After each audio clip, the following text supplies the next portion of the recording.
ஓம் சாய்ராம். ஷீரடி தெய்வம். அத்தியாயம் 14. தட்சணை சூட்சமங்கள். ஞானியர் வாழ்க்கை. ஞானியரின் வாழ்க்கை அகமும் புறமும் இனிமை நிறைந்தது.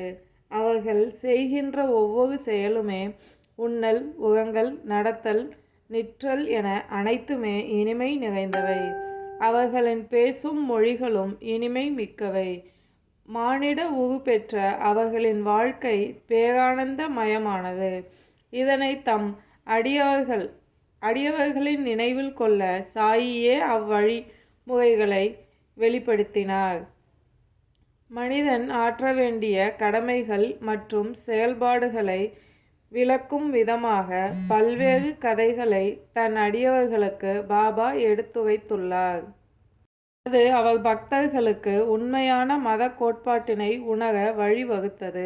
அது மக்கள் மகிழ்ச்சியாகவும் அதே நேரத்தில் விழிப்புணர்வோடும் வாழ வழிகாட்டியது. ஆத்மானுபூதியை அடையும் நோக்கத்தையும் உணர வழிகாட்டியது. முற்பிறவியில் செய்த நல்வினை பயன்களால் நல்லுடம்பை பெற்றிருக்கிறோம். எனவே பக்தி நிலையை பெருக்கிக் கொள்ளவும் ஆத்ம ஈடேற்றம் பெறவும் நம் உடல் பயன்பட வேண்டும். சோம்பலை ஒழித்து நமது குறிக்கோளை அடையும் நோக்கத்தினை பெற விழிப்புணர்வோடு நாம் இருத்தல் வேண்டும்.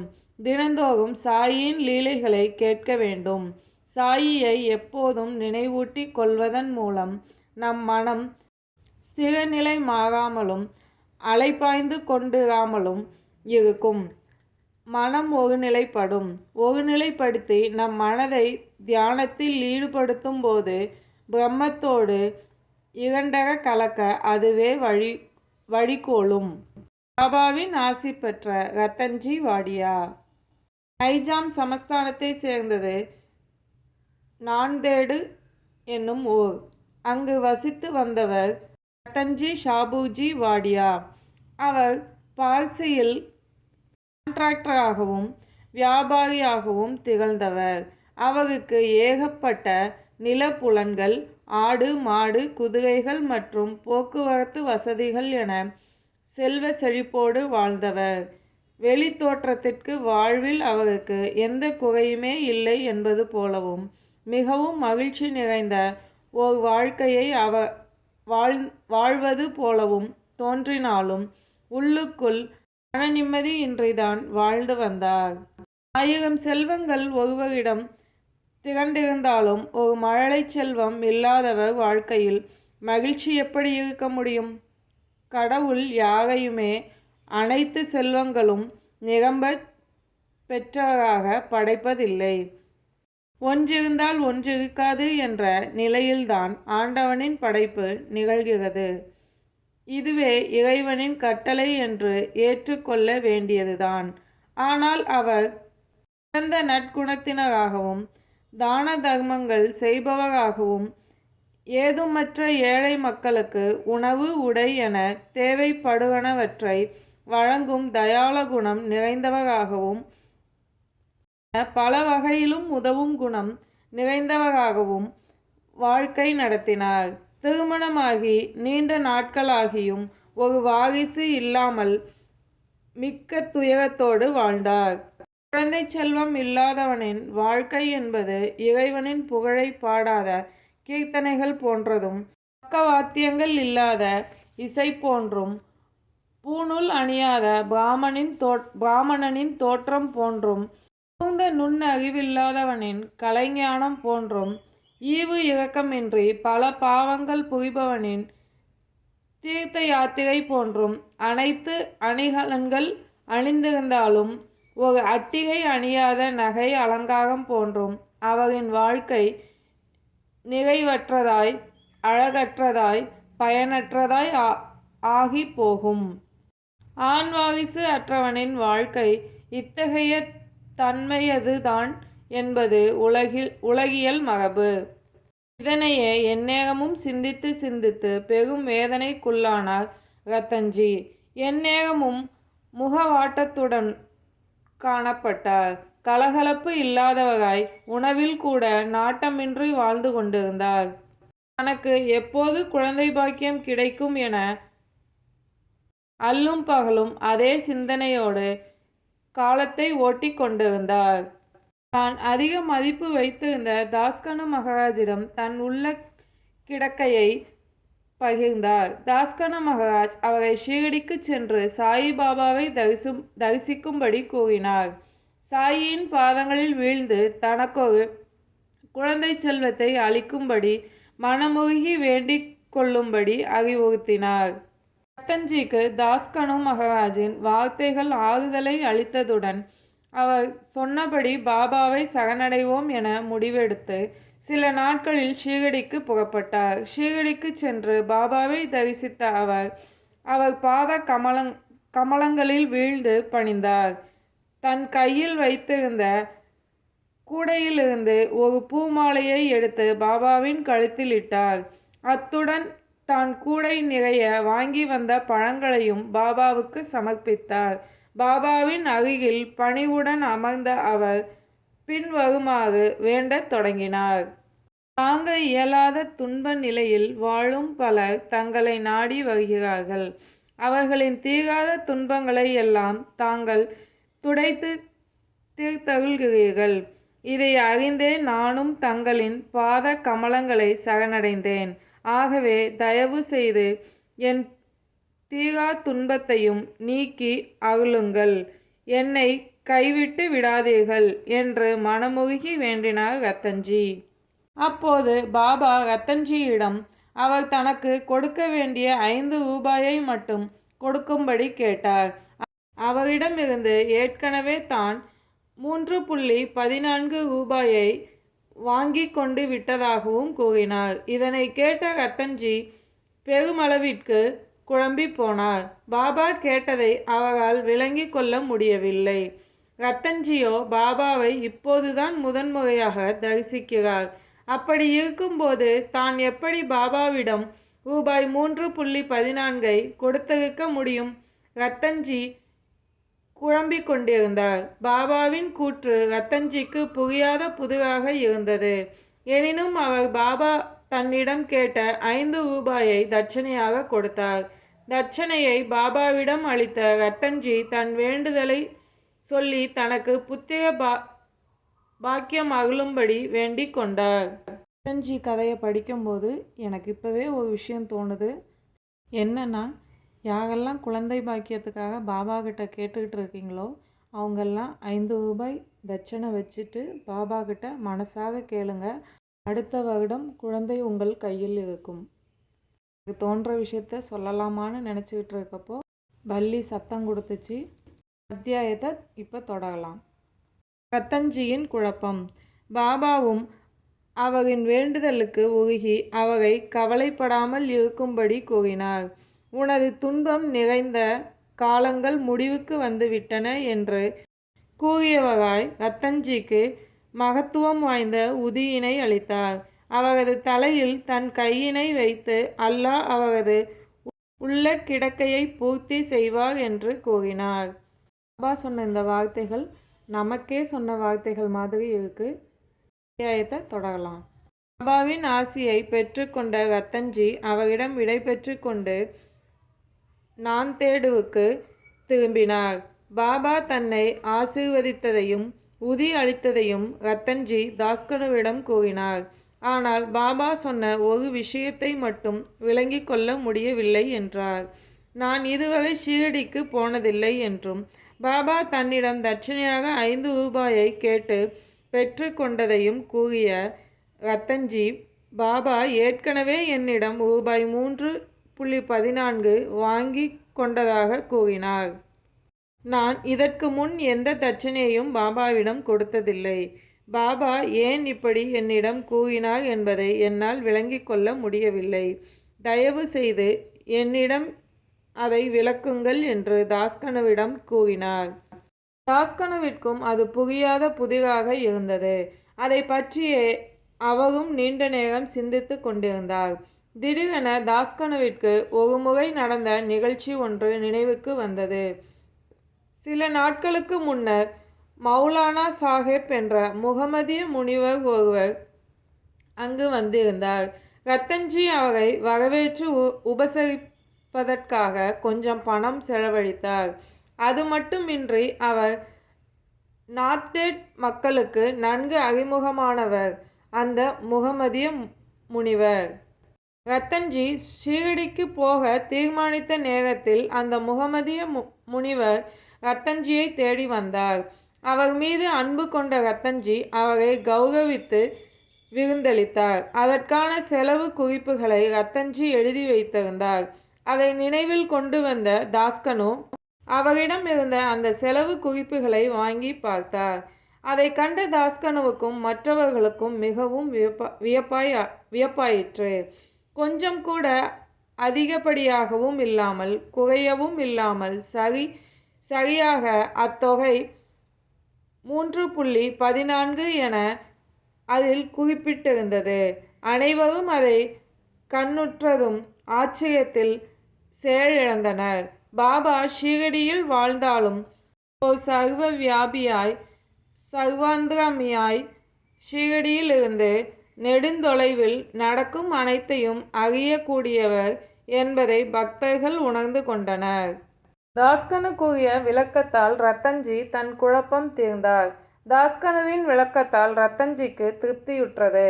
பாபாவின் நல்லாசிப்படி ரத்தன்ஜிக்கு ஒரு ஆண் குழந்தை பிறந்தது. அதனால் அவர் அடைந்த மகிழ்ச்சிக்கு எல்லையே இல்லை. அதன் பிறகு அவருக்கு 12 குழந்தைகள் பிறந்ததாகவும் 4 குழந்தைகள் மட்டும் உயிர் பிழைத்ததாகவும் சொல்லப்படுகிறது. இதேபோல ராவ் பகதூர் ஹரி விநாயக் சாதே என்பவருக்கும் பாபா வழங்கிய ஆசியினால் என்ன நடந்தது என்பதை காண்போம். அவரது முதல் மனைவி இறந்து போன பின்பு பாபாவின் வாக்கின்படி அவர் மறுமணம் செய்து கொண்டதாகவும் அவருக்கு பெண் குழந்தைகள் மட்டும் பிறந்ததாகவும் இதனால் மனத்தளர்வடைந்த அவருக்கு பாபாவின் ஆசியால் மீண்டும் 3வதாக ஒரு ஆண் குழந்தை பிறந்ததாகவும் சொல்லப்படுகிறது. பாபாவின் வாக்குகள் என்றும் சத்திய வாக்குகள் என்பது இதன் மூலம் நிரூபிக்கப்பட்டதை கண்டு அனைவரும் அதிசயித்தனர். பாபாவின் தட்சணை சூட்சமங்கள். பாபா தன்னை தேடி வருபவர்களிடம் தட்சணை கேட்டார் என்பது அனைவரும் அறிந்த உண்மை. இது தொடர்பாக சில வினாக்கள் பக்தர்களின் மனதில் எழுந்தன. அவை யாவன: பாபா ஏன் தட்சணை கேட்டார்? பற்றற்ற பக்கிரியாக வாழ்ந்த பாபாவிற்கு தட்சணை ஏன் தேவைப்பட்டது? பக்தர்களிடமிருந்து பாபா பெறும் தட்சணையை என்ன செய்தார்? பாபா தட்சணை பெறுவதின் சூட்சமம் என்ன? பாபாவின் தட்சணை மூலம் உணர்த்தும் தத்துவம் என்ன? இவ்வினாக்களுக்கு விடையாக பாபாவின் தட்சணை சூட்சமத்தை கண்டுணர்வோம். தன் ஆரம்ப காலத்தில் பாபா தன் பக்தர்களிடம் தட்சணை எதையும் கேட்கவில்லை. எரிக்கப்பட்ட தீக்குச்சிகளை மட்டும் தன் பையில் சேகரித்து வைத்துக் கொள்வார். தன் அடியவர் ஆனாலும் சரி, வேறு யாராக இருந்தாலும் சரி, பாபா யாரிடம் இருந்தும் எதையும் கேட்டு பெறவில்லை. அவரிடம் யாராவது 1 பைசாவோ 2 பைசாவோ நாணயங்கள் அவர் முன் வைத்தால் அதனை விளக்கெரிக்க எண்ணெயோ புகையிலையோ மட்டும் வாங்கி கொள்வார். பாபாவிற்கு புகையிலை நாட்டம் மட்டும் உண்டு. பீடி அல்லது சிலிம் புகைப்பிடிக்கும் மண் குழாயை பயன்படுத்தி புகைப்பிடிப்பது உண்டு. பெரியவர்களையோ ஞானிகளையோ அல்லது மகான்களையோ நாம் பார்க்க செல்லும்போது வெறுங்கையுடன் செல்லக்கூடாது என்பது வழக்கத்தில் உள்ள நடைமுறையாக இருந்ததால் பாபாவை காணச் செல்வோர் அவர் முன் செப்பு காசுகளை வைப்பது வழக்கம். அவற்றை எடுத்து தன் பைக்குள் வைத்து கொள்வார். 2 பைசா நாணயங்களாக இருந்தால் உடனே அதை திருப்பி கொடுத்து விடுவதும் உண்டு. நாளாக பாபாவின் புகழ் திக்கட்டும் பரவியது. மக்கள் பெருந்திரளாய் அவரிடம் திரண்டு வந்தனர். பின் பாபா அவர்களிடம் தட்சணை கேட்கத் தொடங்கினார். பொதுவாக ஒரு தங்கக்காசு சமர்ப்பிக்காமல் கடவுளுக்கு செய்யப்படும் பூஜைகள் பூர்த்தியாவதில்லை என்று வேதங்கள் பகிர்கின்றன. கடவுளின் பூஜைக்கு அக்காசுகள் தேவைப்படும் போது ஞானியர்களின் பூஜைக்கும் அவை தேவைப்படுவதை தவறாக கொள்ள முடியாது. ஒருவன் கடவுளையோ தன் குருவையோ அரசனையோ ஞானிகள் போன்ற மகான்களையோ காணச் செல்லும் போது வெறுங்கையுடன் போகக்கூடாது என்பது அக்காலத்தொட்டு இக்காலம் வரை உள்ள நடைமுறையாக கொள்கின்றனர் மாந்தர்கள். பிருக தாரண்ய உபநிடத்தின் சூட்சமங்கள். உபநிடதங்களும் இதனையே வலியுறுத்துகின்றன. இது தொடர்பாக பிருகதாரண்ய உபநிடதங்கள் விளக்கும் சூத்திரங்களை நாம் காணலாம். தேவர்களும் மனிதர்களும் பேய்களும் த என்னும் ஓரெழுத்தின் மூலம் உணர்த்தப்படும் சூட்சமங்களை நாம் அறியலாம். தேவர்களுக்குரிய ஓரெழுத்தான த என்பதன் மூலம் தானம் தர்மம் செய்ய வேண்டும் என்பது உணர்த்தப்பட்டது. மனிதர்களுக்கு தான தர்மங்கள் செய்ய வேண்டும் என்பதையே உபநிடதங்களும் வலியுறுத்துகின்றன. குருவானவர் தன் மாணவர்களுக்கு தர்ம நெறிகளையும் கடைபிடித்து ஒழுக வேண்டிய நற்பண்புகளையும் உபதேசிக்கின்றனர். குருவானவர் தன் மாணவர்களிடம் அல்லது சீடர்களிடம் தர்மத்தை பற்றி கூறும்போது நம்பிக்கையுடனும் பெருந்தன்மையுடனும் தர்மம் செய்ய வேண்டும் என உபதேசிக்கிறார்கள். தாராள மனதுடனும் பணிவு கொண்டு பயபக்தியுடனும் இரக்க மனப்பான்மையுடனும் தர்மம் கொடுக்க வேண்டும் என்றே அறிவுறுத்துகின்றனர். ஒரு குருவானவர் தன் சீடர்களுக்கு தான தர்மம் பற்றி போதிக்கும்போது அதில் சில சூட்சமங்கள் இருக்கின்றன. மாந்தர்களுக்கு பணத்தின் மீதான பற்று குறைவதற்கும் மக்களின் மனம் தூய்மை அடைவதற்குமே பாபா தன் பக்தர்களை கட்டாயப்படுத்தி ஒரு நல்ல நோக்கத்திற்காகவே தட்சணை கேட்டு பெற்றார். இதில் சில அற்புதங்களும் நிகழ்ந்திருக்கின்றன. பாபா தன் அடியவர்களிடமிருந்து பெறுவதைப் போல 100 பங்கிற்கு மேலாகவும் திருப்பி கொடுத்திருக்கிறார். இதை சில சம்பவங்கள் மூலம் நாம் கண்டுணர முடியும். ஒரு பிரசித்தி பெற்ற நடிகரான கணபதி ராவ் என்பவர் தன் சுயசரிதையில் மராட்டி மொழி பாபா தன்னை திரும்ப திரும்ப தட்சணை கேட்டார் என்றும் அது கை இருப்பையே கேட்டு கேட்டு காலியாகி இருக்கிறார் என்றும் குறிப்பிட்ட அவர் பாபாவுக்கு தான் தட்சணை அளித்ததன் மூலம் பெற்ற நற்பலன்களையும் அதில் அவர் குறிப்பிட்டுள்ளார். இதனால் பிற்காலத்தில் தன் வாழ்வில் ஏராளமாக பணம் குவிந்தது என்றும் தனக்கு பண தேவையே இருக்கவில்லை என்றும் குறிப்பிட்டுள்ளார். பணத்திற்கு ஈடாக பாபா பெற்ற பிற தட்சணைகள். பாபா தட்சணையாக பணம் காசு என்ற இவற்றை மட்டும் கேட்டு பெறவில்லை. அதற்கு ஈடாக வேற எதை பாபா பெற்றிருக்கிறார் என்பதை காண்போம். ஒருமுறை பேராசிரியர் ஜி நாய்கேவிடமிருந்து பாபா ரூபாய் 15 தட்சணையாக கேட்டார். அவரோ தன்னிடம் ஒரு பைசா கூட இல்லை என்றவர். அதற்கு பதிலாக அவரிடம் உன்னிடம் பணம் இல்லை என்பதை நான் அறிவேன். நீங்கள் யோக வசிஷ்டத்தை படித்து கொண்டிருக்கிறீர்கள். அதிலிருந்து எனக்கு தட்சணை கொடுங்கள் என்றார். பேராசிரியர் வாசித்ததோ ஒரு நீதி நூல். அந்நீதி நூலிலிருந்து பாபா தட்சணையாக பெற்று கொள்கின்ற நீதி கருத்துக்களை தான் வாசம் செய்யும் ஒவ்வொருவர் உள்ளத்திலும் அதை நிலைநிறுத்துவோம் என்பதற்காகவே யோக வசிஷ்டத்திலிருந்து எனக்கு தட்சணை கொடுங்கள் என கேட்டிருக்கிறார். இரண்டாவதாக திருமதி தைக்கட்டிடம் ரூபாய் 6 தட்சணையாக கேட்டார். தன்னிடம் தட்சணை கொடுப்பதற்கு ஏதும் இல்லையே என திருமதி தைக்கட் கூறியதற்கு அவளது கணவர் அவளிடம் பாபா தட்சணையாக கேட்டது பணத்தை இல்லை, உட்பகைவர்களாய் நின்று நம் வாழ்வை சீரழிக்கும் காமம் குரோதம் லோகம் மோகம் மதம் மாத்சரியம் என்ற 6 கெட்ட குணங்களை தான் தம்மிடம் தட்சணையாக சமர்ப்பிக்கும்படி பாபா கேட்கிறார் என தெளிவுபடுத்தினார். பாபாவும் அவர் கூறிய விளக்கத்தினை ஏற்றுக்கொண்டார். தட்சணையின் மூலம் பாபா ஏராளமான பணம் சேகரித்தார்.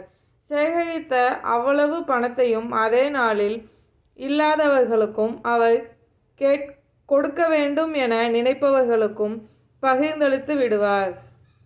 அடுத்த நாள் காலையில் தன்னிடம் எதுவும் இல்லாத ஏழை பக்கிரியாக தான் எழுவார் என்பதும் இயல்பான ஒன்று. 1000 ரூபாயாக தட்சணை பெற்று வந்த பாபாவிடம் அவர் மகா சமாதி அடைந்த தினத்தில் அவரிடம் உடைமைகளாக சில ரூபாய்களே இருந்தன.